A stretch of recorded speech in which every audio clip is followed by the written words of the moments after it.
اشک جہانزاد آپ کی خدمت میں حاضر۔ ناظرین، کتاب ناک میں ہم آج کے ادب پر گفتگو کرتے ہیں، اس لیے کہ ہمارا ماننا ہے گو انسانی فطرت کی اساس ایک سی ہے، مگر موضوعات کا تنوع، تخلیق کار کا طرز احساس، طرز بیان بدل گئے ہیں۔ لیکن اشک انکل، آج کا ادب تو بے ادب ہو گیا ہے۔ لڑکیاں لڑکے ماں باپ کے سامنے ٹک ٹاک بنائے جاتے ہیں۔ اچھا، زیادہ پھیلیے مت، پہلے سن لیجئے۔ سر، آج ہم کون سی کتاب ڈسکس کر رہے ہیں؟ راکھ سے لکھی گئی کتاب ڈاکٹر ناصر عباس نیّر کے افسانوں کا مجموعہ۔ راکھ سے لکھی ہوئی کتاب؟ یہ کس کی راکھ سے؟ اصل میں یہ ایک افسانہ ہے جو اس کتاب میں شامل ہے۔ اب یہ کتاب کیا ہے؟ یہ در حقیقت افسانوں کا مجموعہ ہے۔ اس کتاب میں کہانی کے اندر کہانی کھلتی ہے۔ واہ، یعنی کہانی وچ مدانی۔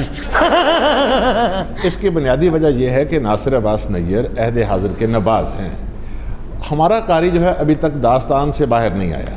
انہوں نے کوشش کی ہے کہ افسانے میں ایک کہانی کا رنگ بھی قائم رہے اور وزڈم کی باتیں ہوں اور قاری کو اپنی گرفت میں بھی رکھیں۔ بالکل، اور ہر کہانی ایک تاثراتی اظہار لیے ہے اور اس پر مستزاد مصنف کی خرد افروز باتیں کمال کیا ہے۔ سر، راکھ کو پنجابی میں سوا کہتے ہیں نا؟ جی ہاں۔ سویرے سویرے دی بڑھی نو کہندی وے تیرے سر چ ستاں چولیاں دی سوا۔ بھائی آپ افسانہ لکھ رہی ہے۔ آپ کے ان بے ہنگم لطیفوں پر ہم ہنسنے والے نہیں ہیں۔ مجھے تو ہنسی آ جاتی ہے۔ تم تو پاگل ہو۔ امیرہ نامی ایک خاتون جو کہ 2 بچوں کی ماں ہے، اسے ایک خط موصول ہوتا ہے اپنے سابق شوہر کی طرف سے، جو کہ ایک جنگ میں جاتا ہے اور 7 برس تک نہیں لوٹتا۔ تمہاری ماں کا نکاح اس سے ہوا تھا، مگر وہ 7 سال تک غائب رہا۔ سب لوگوں نے کہا کہ وہ جنگ میں مارا گیا ہے۔ پھر تمہارے نانا نے امیرہ کی شادی مجھ سے کر دی۔ کیا وہ خود آیا تھا؟ نہیں، یہ صرف خط ملا ہے۔ وہ امیرہ کے بارے میں سب کچھ جانتا ہے۔ خدا جانے وہ کیا چاہتا ہے۔ وہ برا آدمی نہیں تھا، جنگ میں اس کا دماغ چل گیا ہوگا۔ جنگ میں اس کا دماغ چلا یا نہیں چلا، لیکن اب اس کی نیت ٹھیک نہیں لگتی۔ مجھے تو سمجھ نہیں آتا وہ اتنا عرصہ کہاں رہا۔ اتنے سال گزار لیے تھے تو باقی عمر بھی گزار لیتا۔ میرا جی چاہتا ہے جب وہ مجھے ملے تو میں اس کا گلا گھونٹ دوں۔ اماں، آپ نے واقعی کتاب پہ ہاتھ رکھ کے وعدہ کیا تھا؟ یہ سوال تو تیرے ابا نے مجھ سے کبھی نہیں کیا۔ ابا، آپ نے پورا خط پڑھا ہے؟ اس نے خط میں لکھا ہے نکاح ٹوٹ جاتا ہے، قسم نہیں ٹوٹتی۔ قسم کا کفارہ ادا ہو سکتا ہے۔ ابا، میں پورا گاؤں پھرا ہوں، کوئی ایک بندہ ایسا نہیں جو ہمارے بارے میں اتنا جانتا ہو۔ یہ ہماری ٹو میں کیوں لگا رہا؟ وہ برا آدمی نہیں تھا۔ یہ امیرہ کا، اس کے دل کا اور اس شخص کا معاملہ ہے۔ ہمیں اس سے باہر رہنا چاہیے بیٹا۔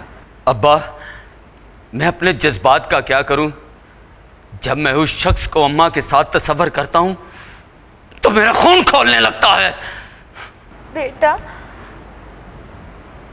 وہ برا آدمی نہیں تھا۔ والدین کی 2 زندگیاں ہوتی ہیں۔ تم سے پہلے بھی تیری اماں کی زندگی تھی، اسے قبول کرو بیٹا۔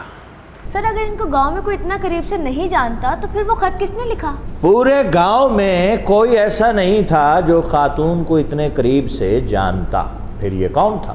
سر، ہم سیفلی یہ کہہ سکتے ہیں کہ اس کے باپ نے حسد میں آ کر یہ خط لکھا؟ کہہ سکتے ہیں، لیکن یقین سے نہیں۔ کہاں سے آئے ہو؟ تمہیں کیسے پتا چلا کہ میں یہاں کا نہیں ہوں؟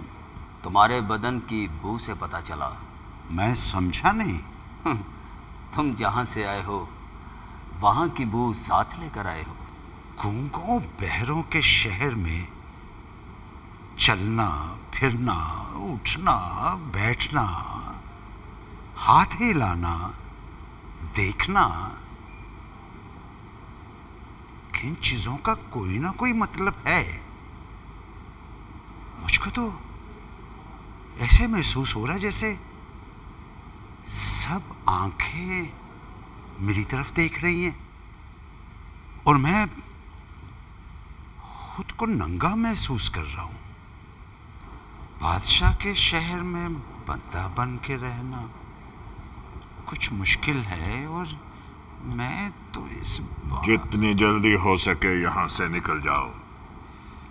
رات تم کچھ بول رہے تھے، کسی نے بولتے سن لیا تو دھر لیے جاؤ گے۔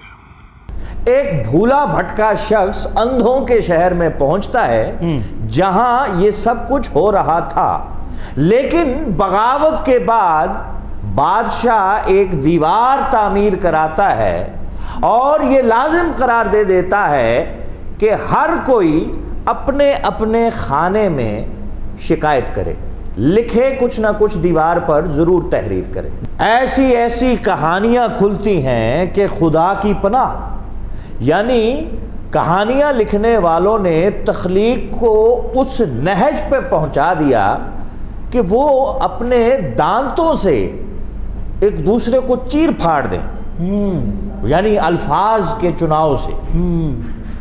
اندھوں کے شہر میں آنے والے آدمی نے پہلے سوچا تھا کہ وہ بھی دیوار پر کچھ نہ کچھ لکھے گا، لیکن اس جبر زدہ ماحول کو دیکھ کر وہ اس نتیجے پہ پہنچا کہ لکھنے سے زیادہ بڑی سزا بادشاہ کے شہر میں آدمی بن کر رہنا ہے۔ پہلے تو لوگ ان خانوں میں دوسروں کے اقوال اور قصے کہانیاں لکھتے رہے، جو کبھی سنی وہ انہوں نے لکھ دی۔ ارے کوئی ماں کا معاشقہ، اس قسم کی عجیب و غریب کہانیاں، اور جیسے جیسے ان کو آزادی ملتی گئی وہ اور تخلیقی ہوتے گئے۔ بالکل۔ مثلاً کس قسم کی کہانیاں؟ جیسے دیکھیے مکڑی اور مکھی کی کہانی۔ ایک مکڑی نے مکھی کو نگلنے سے پہلے پوچھا کہ اگر تم میری جگہ ہوتی تو کیا کرتی؟ تو پھر اس نے کیا کہا؟ بھائی مکھی نے کہا کہ اگر میں تمہاری جگہ ہوتی تو اتنی اذیت نہ دیتی۔ مکڑی نے کہا میں کچھ سمجھی نہیں۔ مکھی نے کہا کھانے سے زیادہ، نگلنے سے زیادہ تمہارا یہ پوچھنا میرے لیے بہت اذیت ناک ہے۔ واہ واہ واہ واہ! جبر زدہ معاشرے میں یہ پوچھنا کہ آپ کون سی موت مرنا چاہیں گے بذات خود ایک بہت اذیت ناک چیز ہے۔ گمنام خط عقیدہ آدمی کا ہوتا ہے، لاش کا نہیں۔ عورت کو زیادہ محبت کس سے ہے؟ اپنے میکے سے۔